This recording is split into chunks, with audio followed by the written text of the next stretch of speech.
त्या हरणाच्या पिल्लाने आपल्या शरीराकडे पाहिलं, त्यांच्याकडे पाहिलं. ते म्हणे आपलेच कुळातले दिसतात कोणीतरी, आपलेच चुलत भाऊ, मावस भाऊ, आवस भाऊ, कावस भाऊ. आता जसं या सगळ्या सगळ्या बहिणी एका लाईनीने बसले की नाही, चुलत भाऊ, मावस भाऊ, मावस बहिणी, चुलत बहिणी सगळ्या त्या ठिकाणी एका लाईनीने बसलेल्या. मग तसंच त्यांचंही दिसलं. हरणाला वाटलं आपलेच कोणीतरी भाऊ बंद आहे, आपलेच परिवार आहे, चला निघून. ते हरणाचं पिल्लू उठलं आणि त्यांच्यासोबत चाललं गेलं. आता हरणाचा कळप एका जागेवर राहत असते का जंगलात, तो तर फिरतच राहते इकडे तिकडे. याचं ध्यान उतरलं. हा म्हणे माझं पिल्लू कुठे गेलं, माझं पिल्लू कुठे गेलं. इकडून तिकडून त्या ठिकाणी तो बघायला लागला. अख्खा जंगल पालथा घातला, परंतु त्याला तो हरणाचं पिल्लू काही दिसेना. तो रडायला लागला. तो म्हणे मी याच्यावर इतके उपकार केले आणि यांनी उपकाराची परतफेड उपकाराने केली. तरी तो सक्का भाऊ राजा, सक्का भाऊ पक्का वैरी होती. सख्खा भाऊ त्या ठिकाणी उपकार मानत नाही. तू त्या प्राण्याची गोष्ट करतो, त्याला डोकं तरी आहे का प्राण्याला? तो काय मानणार आहे? तो सख्खा भाऊ जर मानत नाही तर तो प्राणी काय मानणार आहे? झालं बा त्याला त्या ठिकाणी खूपच इतकं दुःख झालं की त्याची शेवटचा काळ आला. तरी त्याला ध्यान कोणाचं लागलं? हरणाचं. म्हणून त्या ठिकाणी म्हण आहे, भरत राजा हरणी गर्भ गेला, घाला तो घातला वास देणे. म्हणून आपण सुरुवातच वासनेपासून सुरुवात केलेली आहे की माणसाचा माणूसच बनत नाही, बाईची बाईच बनत नाही. माणसाला बाईचं ध्यान लागलं तर तो बाईच्या जन्मात जातो, बाईला माणसाचं ध्यान लागलं तर ती माणसाच्या जन्मात जाते. आणि माणसाला आणि बाईला जर प्राण्याचं ध्यान लागलं तर माणूस सुद्धा प्राण्याच्या जन्मात जातो. म्हणून सुरुवात तिथून केली आहे. भरत राजा हरणी गर्भा गेला, घाला तो घातला वासनेने. त्याचं वर्णन केलेलं अच्युत बाबांनी. भरत करीत पाला गंडकीच्या तटाकी, भयग्रसित मृगुने त्या स्थळी गर्भ टाकी. मृग शिश पळून ते गेली या दुःख झाले, मग मृगरूप होणे राजे या भाग आले. तो भरत राजा हरणाच्या गर्भात गेला, म्हणजे हरणाच्या जन्मात गेला. पण त्या हरणाच्या जन्मात सुद्धा त्याला पुलस्त्य आणि पुलह या दोन ऋषींचा सत्संग भेटला. म्हणून त्याचा तिसरा जन्म ते हरिण मेलं. संतांच्या गुरुकुलाच्या भोवताल त्या ठिकाणी ते फिरत राहे हरण. संतांचे संस्कार त्याच्यावर झाले.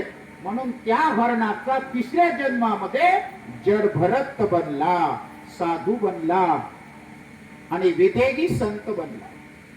जड भरताला दोन भाऊ होते. आपला भाऊ सदैव ध्यानात राहतो, म्हणून हा काहीच करत नाही, नोकरी पाणी धंदा काही करत नाही. म्हणून त्याला शेतावरचा सोकारी ठेवला. इरिगेशनची शेती होती चांगली, 7-8 एकर, भरपूर पाणी होतं, भरपूर सूर्यप्रकाश. सगळं पीक त्यांनी दोघा भावांनी मेहनत करून कणसावर आणलं होतं. उन्हाळ्याचे दिवस होते आणि भरत राजाला एक मचांग बांधून दिलं होतं. मचांग समजते ना, जंगलामध्ये मचांग. त्या मचांगावर त्या ठिकाणी तो बसला. पाहता कोणी जर ढोर वगैरे आलं त्याला हाकल आणि आपल्या पिकांचं संरक्षण कर. सोकारी म्हणून ठेवलं त्याला मचांगावर. योगायोगाने त्या जंगलामध्ये उन्हाळ्याचे दिवस होते, असंच आता तापून राहिलं.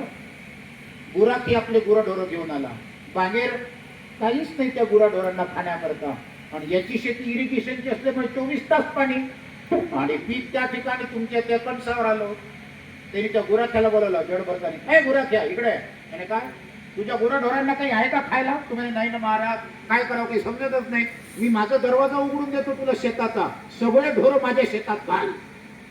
माझं पीक नाही तरी म्हणे याच्यावरच आलेला आहे कणसावर, खाऊ दे म्हणे त्यांना चांगलं हिरवा हिरवा कंच भाजीपाला खाऊ दे.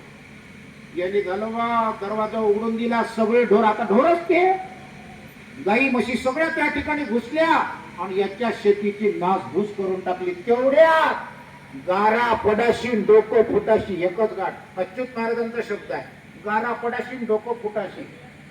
ते गुरढोर त्या ठिकाणी ते सगळं लंपास करण्याशी आणि त्याचे दोन भाऊ येण्याशी एकच गाठ झाली.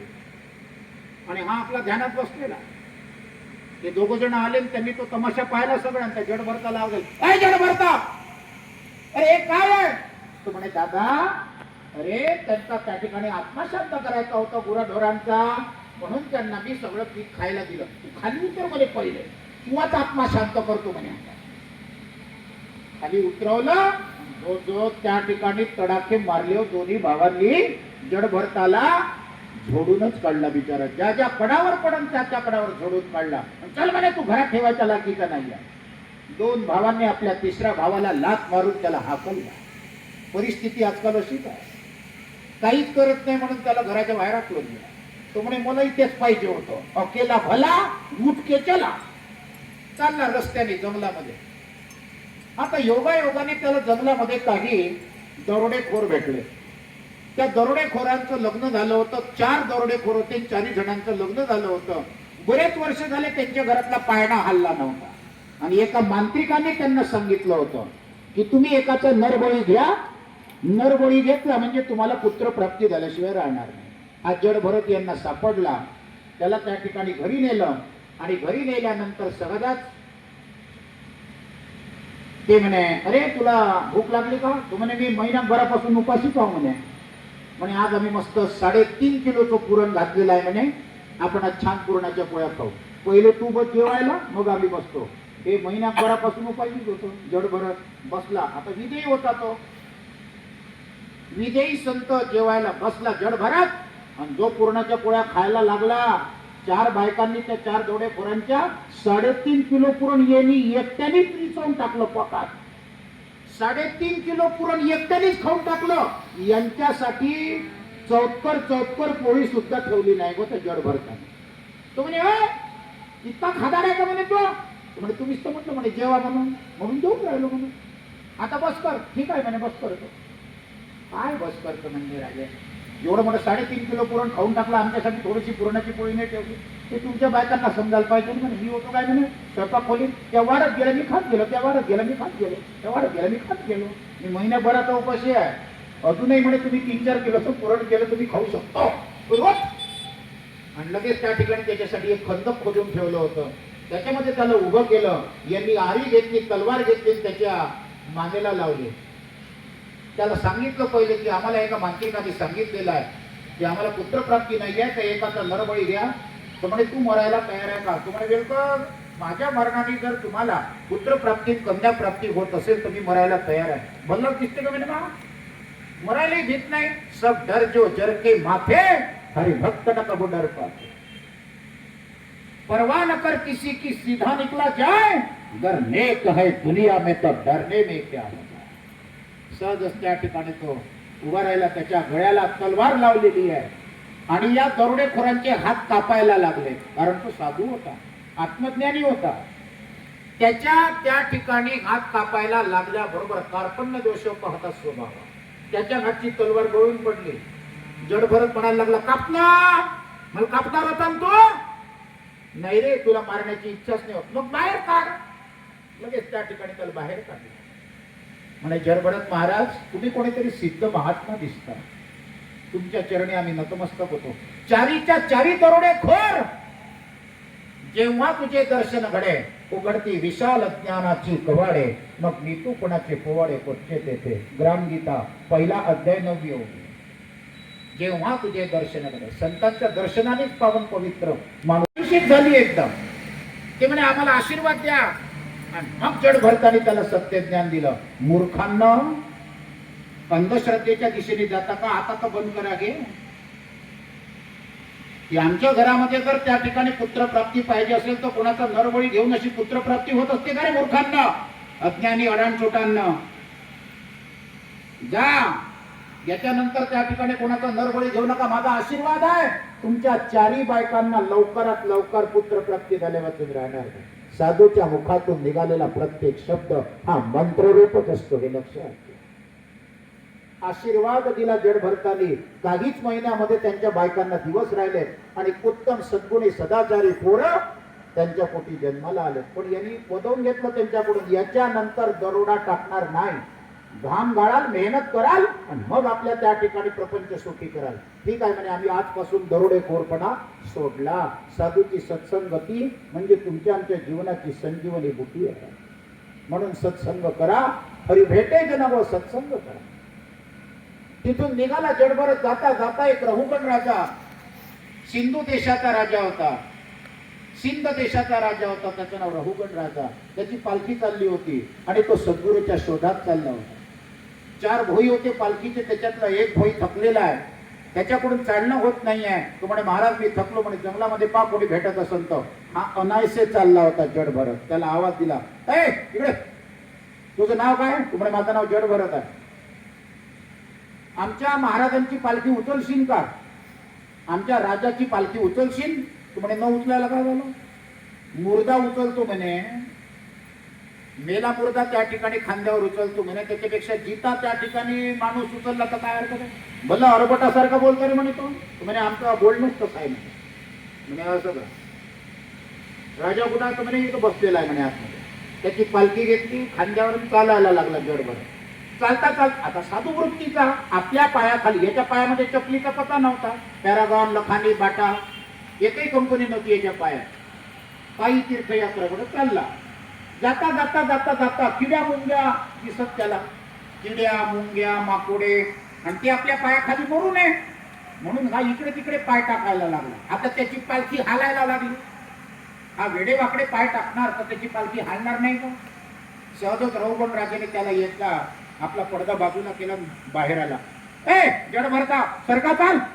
तो म्हणे अगो किडे मुंग्या माकोड्या पायाखाली मरू नये, मी साधू वृत्तीचा आहे म्हणून म्हणे पाय इकडे तिकडे टाकतो. अजिबात नाही, मुंग्या माकोडे मेले तर चालतील पण मला झटका बसायला नको म्हणे. असं का? तो परत त्या ठिकाणी पाय इकडे तिकडे करायला लागला. पालखीचे झटके बसायला लागले. रघुगण राजाला राग आला. तो म्हणे पालखीकडे खाली ठेव, पालखी खाली ठेव. पालखी खाली ठेवली. त्यांनी चांबड्याचा साठ काढला आणि सपासप सपासप सपासप गजानन महाराजांना जसं उसानी झोडलं तसं त्या ठिकाणी यांनी त्या जड भरताच्या उघड्या पाठीवर साठ मारले. साधूचा अपमान कधी करू नका बरे, हे लक्षात घ्या. साधू संत येती घरांतोची दिवाळी बसता, पण यांनी साधूचा अपमान केला. करायला गेला पाय आणि झाले वरती पाय. त्याला त्या ठिकाणी सबक शिकवायचाच होता, प्रश्नच नाही. जड भरताला मारतोय, चापड्याने मारतोय त्याच्या उघड्या पाठीवर, पण वर मात्र राजाच्या पाठीवर उमटतात आहे. गजानन महाराजाचा अर्थच झालं होतं. गजानन महाराज विधेयक होते, हाही विधेयक होता. याच्या उघड्या पाठीवर मारल्याबरोबर महाराजांना काहीच नाही झालं. जड भरत आला, उलट त्याचे वळ याच्या पाठीवर उमटले राजाच्या. त्यांनी साठ फेकला आपल्या हातातला आणि महाराजांचे पाय पकडले. म्हणे जड भरत महाराज तुम्ही कोण आहात? मी तुम्हाला मारतोय पण साठ माझ्या पाठीवर उमटतात. मग बंद करणे म्हणे मारणं साधूंना, मारकुटी आहे. बंद कर म्हणे साधूंना मारणं, अपमान आहे म्हणे तो साधूचा. महाराज मला माफ करून द्या म्हणे. बरोबर ठीक आहे, सद्गुरूच्या शोधात चालला तो. महाराज तुम्हाला कसं काय माहित? आमच्याजवळ सगळा बायोडाटा असते.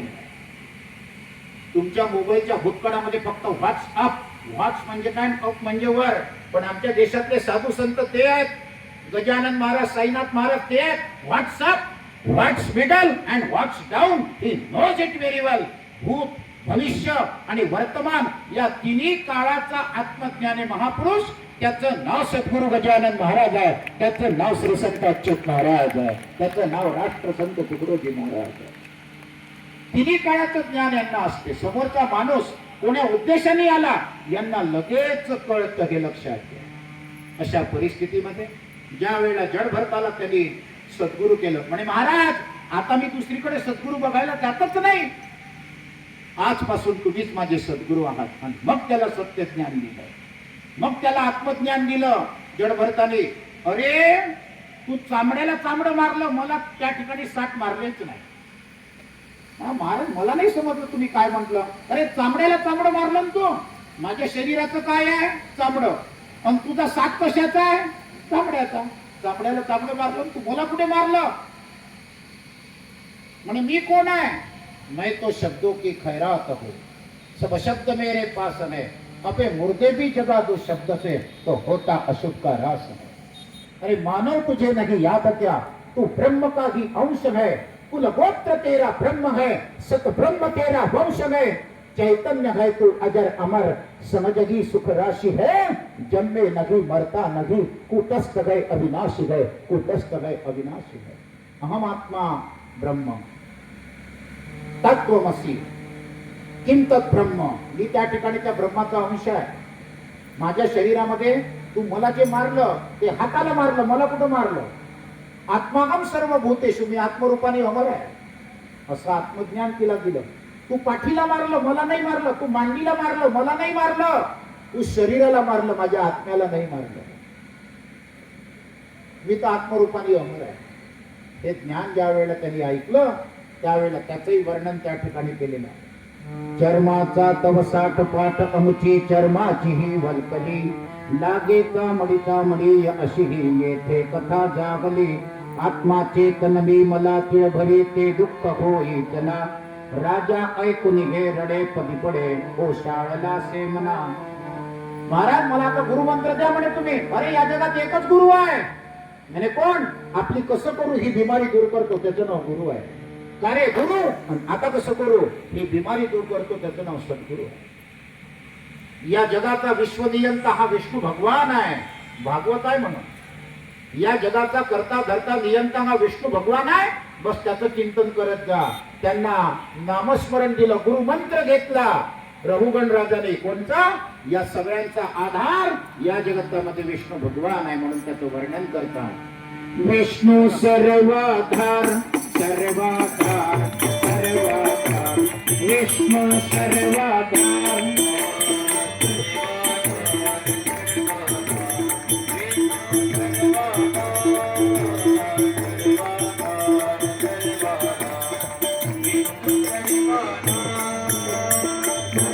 राजा जगतरणी जीव अनाडे पाप पुण्य हा इथे व्यापार.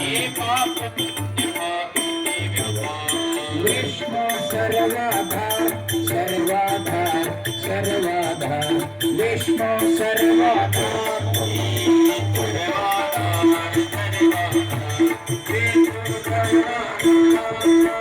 स्वर्ग भोग की सिद्ध देवता नर्क भोग से का करता. स्वर्ग भोग की सिद्ध देवता नर्क भोग से का